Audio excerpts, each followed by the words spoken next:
Always a pleasure having you join us. This is the New Times Musically Review, where we look at top 5 stories that made headlines throughout the week. I am Lavi Mutanga. Heads of state from Rwanda, Uganda, DR Congo and Angola this week held a virtual summit that among others discussed peace, security, political and diplomatic relations. Agreeing that there was still work to be done to eradicate negative forces and armed groups operating in the Great Lakes sub-region, the heads of state agreed to continue cooperation. The officials also agreed to cut off negative forces from sources of financing of their activities and to jointly fight against both regional and international mafia networks which contribute to the illicit exploitation and trade of natural resources in the Great Lakes sub-region.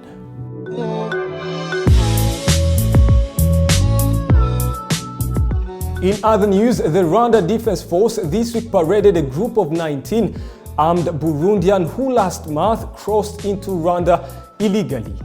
The event was attended by the expanded joint verification mechanism following a letter that RDF had written to the mechanism recently asking them to investigate the circumstances under which the armed group, which claimed to be part of Red Tabara, crossed into Rwanda. Speaking to the media in Nyaruguru district, the head of the team of experts indicated that a meeting of chiefs of defense staff will take place on Monday, October 13th, during which the report on the investigation that will have been submitted will be discussed.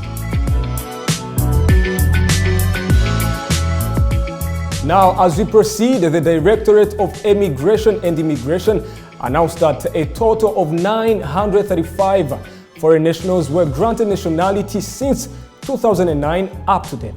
The institution also noted that there are 159 new applications under process, as well as around 100 others temporarily closed for different reasons since they don't qualify.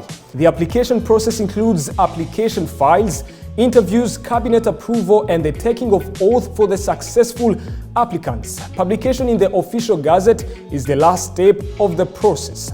There had been many amendments to national laws in the past, one of them being special consideration given to a foreigner in the interest of Rwanda.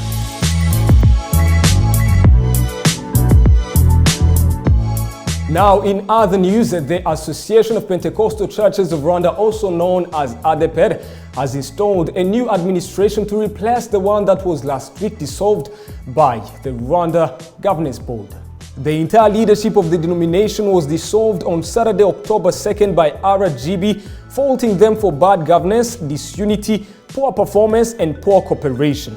The dismissal is a continuation of a pattern that has seen top leaders of the church removed from office on grounds of alleged gross abuse, some ending up in courts of law.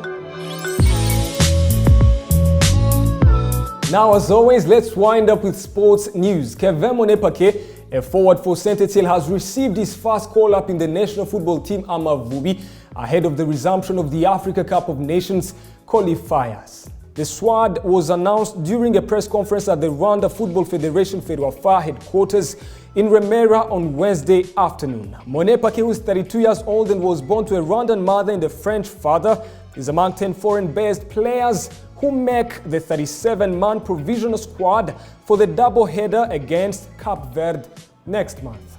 Well, this marks the end of this week's New Times Musically Review. We thank you very much for being with us. For more good and timely stories, kindly visit newtimes.co.rw. Don't forget to also subscribe to our YouTube channel, The New Times Rwanda. I am Lavi Mutanga, wishing you to have a very good and wonderful week ahead.